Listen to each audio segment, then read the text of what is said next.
رباه عفوك إني للنور مدت يداي.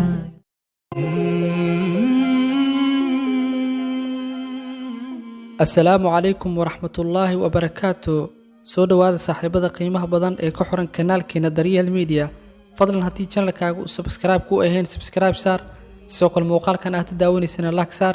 mahadsanid walaal. waxaan maanta muuqaalkeena ku soo qaadan doonaa talooyin kooban oo ku anfici doona.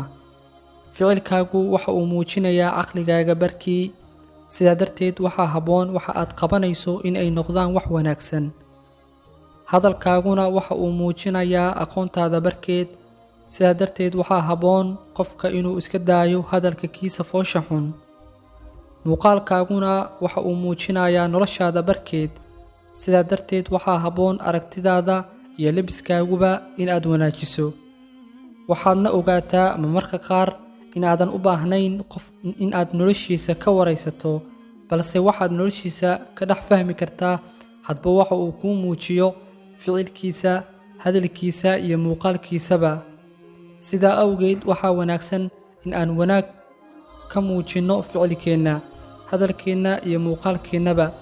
taasi ayaa waxa ay keeni kartaa inaad noqoto qof wanaagga loogu daydo oo bulshadana waxtar u leh. haddii dadku ay wanaaggaaga daydaan oo aad wax wanaagsan farto, waxaad ku noolaan doontaa nolol uu Alle subxaanahu wa tacaala raalli ka yahay. maalinta aakhirana Alle subxaanahu wa tacaala wuxuu ku siin doonaa abaalgud aad u wanaagsan.